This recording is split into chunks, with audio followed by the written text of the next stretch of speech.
Alô, nação do Mengão, esse é o Coluna do Fla Play. Chega de like, ajuda muito o nosso canal. Conteúdos exclusivos do Coluna pra você, narrações dos gols, trechos dos programas, opiniões e ampla cobertura. Se liga então, se inscreva, ativa o sininho e vamos junto. Eu vou falar sobre o Vitinho, cara. O cara que, como a Giovana falou, não dá pra elogiar. A gente tenta, a gente tem paciência, mas a minha acabou ontem com o Vitinho. Sei que para muita gente já antes disso já tinha acabado. Ele teve duas situações claras de gol, acabou perdendo. A primeira eu não boto nem tanta culpa nele porque o goleiro saiu abafando, mas a segunda, a imagem mostra, né? A produção colocando aí, ele um jogador profissional que ganha quase 1 milhão. Não consegui fazer esse gol, Giovana, para mim é brincadeira. Torcedores ficaram assim revoltados. Eu vou ler alguns comentários de alguns torcedores sobre esse lance, falando aqui. O Rodrigo Vieira. Pior que o gol que o Vitinho perdeu foi a burrice de chutar justamente no menor ângulo que ele tinha. Deixa eu voltar aqui. Até o pessoal brincando, né? Até o Celso Portiolli faria os gols que o Vitinho perdeu no primeiro tempo. Vitinho perde uma chance cara a cara com o goleiro do Racing. Assim, todo mundo cobrando bastante o Vitinho nas redes sociais. Eu vi muita gente falando no chat aqui, todo mundo completando aqui. Bem revoltado com o Vitinho. Né, Giovana? A gente tenta, a gente dá força, mas não dá. Para mim, o Vitinho não tem como mais. São momentos cruciais da temporada, desde 2018, aquele Flamengo e São Paulo no Morumbi, que ele isolou uma bola, o pênalti da Copa do Brasil, o jogo contra o Peñarol ano passado, que assim, não foi decisivo para uma eliminação, mas poderia ter complicado, que o jogo terminou 0-0. A gente não pode ficar aceitando isso para sempre também, né? Ontem eu estava até falando, durante a partida, no início da partida, né? O Vitinho foi bastante elogiado, até pelos torcedores, pelos comentaristas. Ele estava sendo elogiado porque ele estava criando, mas ele não estava conseguindo finalizar, botar a bola na rede, que era o mais importante. E isso para mim foi crucial. Foi muita displicência nesse lance, por exemplo. Ele não conseguiu fazer esse gol.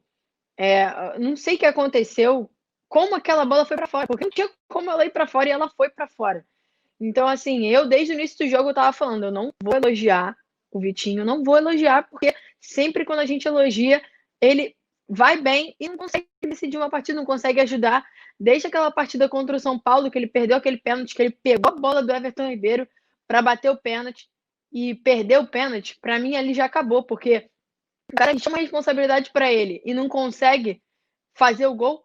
A única coisa que ele tinha que fazer era fazer o gol e ele não conseguiu fazer. Então, assim, ele teve várias chances criadas que ele teve ontem que ele não conseguiu. Eu não consigo ser defensora do Vitinho. Ontem, quando eu falei no início do jogo, eu falei assim, eram os 23 minutos, eu falei no Twitter, falei, gente, o Vitinho não dá, precisa colocar o Pedro. Para mim, ele não tinha nem que ter sido titular, tinha que ter sido o Pedro, mas eu acho que isso era um caso, acho que o Pedro não estava em condições de jogo, e por isso ele optou, o Rogério Ceni optou pelo Vitinho. Assim, o caso do Pedro não estar em condições, o Rodrigo Caio está também, é uma conta assim que não bate. O Rodrigo Caio não joga 2 meses e o Pedro não joga há 2 semanas, então... Não, e a gente já estava achando que o Pedro que seria o titular, né? Porque o Rodrigo Caio já estava há muito tempo fora. Eu falei, é certo que ele não vai jogar, porque ele está com falta de ritmo. E quem não jogou foi o Pedro, que estava jogando e teve uma lesão muito mais leve e ficou no banco. Então, assim, isso foi muito estranho mesmo.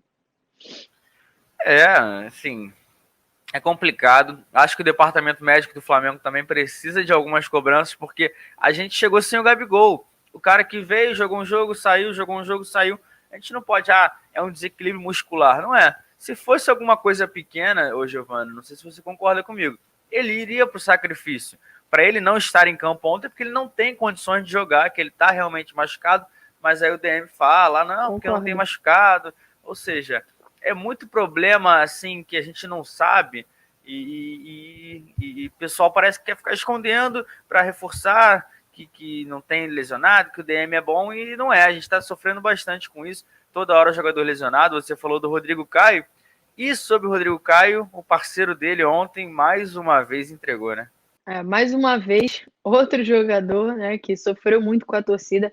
O Gustavo Henrique, a gente trouxe os dados de que o Gustavo Henrique comete um erro a cada 100 minutos no Flamengo. O Coluna do Fla fez uma matéria especial para contar e explicar todos esses erros. Os dados estatísticos foram tirados do SofaScore Brasil, e eu vou até relembrar os erros do Gustavo Henrique. Nos últimos 7 jogos, ele cometeu 3 erros capitais que desencadearam gols do adversário. Então, nos últimos 7 jogos, ele cometeu 3 erros que culminaram no gol do adversário. Então, ajudaram o Flamengo a perder a partida, ou a empatar, ou o que for.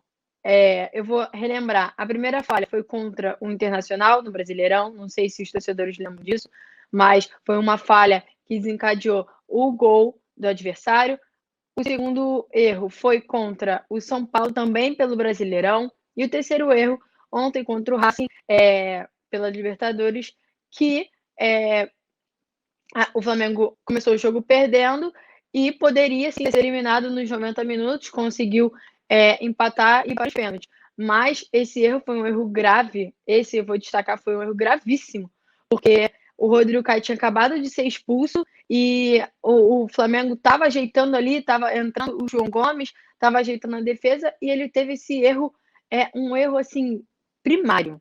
Na minha opinião, foi um erro muito primário.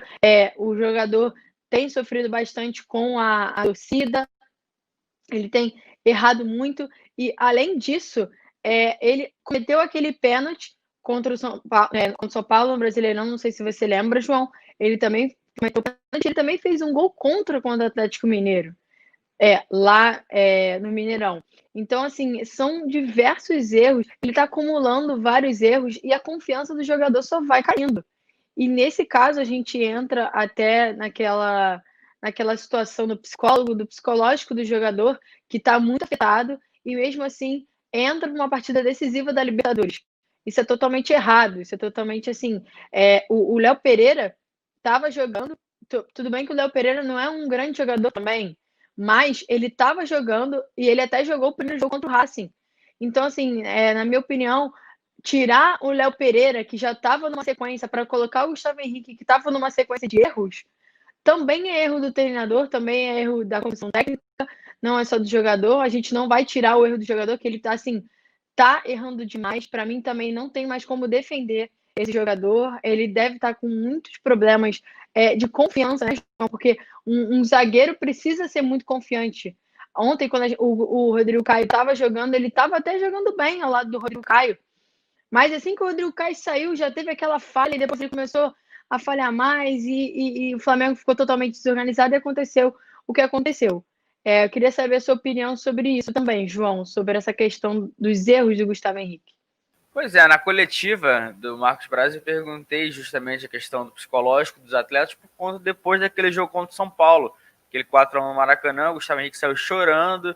Ele tem errado bastante, falta, na minha opinião, confiança. Eu falei ontem no pós-jogo que uma bola, às vezes, para ele esticar direto no Isla, ele não tem mais a confiança de fazer isso. Ele dá no Rodrigo Caio, ou então ele volta pro Diego Alves. A gente tem que ficar de olho. Um jogador caro, sim, complicado. Eu não tem nem como defender um cara assim. Foi o que eu falei na mesma situação do Vitinho. Para mim, ele, Léo Pereira e o Vitinho, os três não dão mais para mim. E acredito assim, não é que são jogadores até que conseguiram fazer boas partidas nos seus clubes, mas jogar no Flamengo é diferente. É uma pressão. E eles estão jogando sem torcida. Imagina se tivesse torcida pressionando, perdendo a paciência de verdade no Maracanã. Então isso reforça que não é para qualquer um. Não dá. O pessoal falando, Rogério Ceni errou bastante. Eu concordo. Também não entendi a mudança dele. Logo depois da expulsão, ele tirou a Arrascaeta e tomou o gol no lance seguinte. Aí depois ele vai e tira Everton Ribeiro. O time ficou com aí ele tirou o Gustavo. O time ficou com volante e atacante só. Não tinha um meia de ligação ali. Tinha Gomes, tinha Arão, tinha o Gerson, aí todo mundo lá na frente, Vitinho. Ou seja, tudo errado ontem. A gente conseguiu achar um gol na superação lá, um gol achado, essa é a verdade, porque com um a menos foi complicado. O Flamengo amassou no primeiro tempo, tinha que ter resolvido o jogo no primeiro tempo e não conseguiu. O goleiro do Racing conseguiu fazer boas defesas, cabeçada do Bruno Henrique, salvou aquela cara a cara com o Vitinho, teve uma do Vitinho também que a bola acabou desviando, e o Racing jogou por uma bola que veio dos pés do Gustavo Henrique. Assim, eu acho que ele tá fazendo o pivô para os adversários. Contra o São Paulo, aquela que ele ajeitou para o Brenner ficou perfeita para o Brenner. Ontem ele ajeitou para o Sigali. Então, de repente, está na posição errada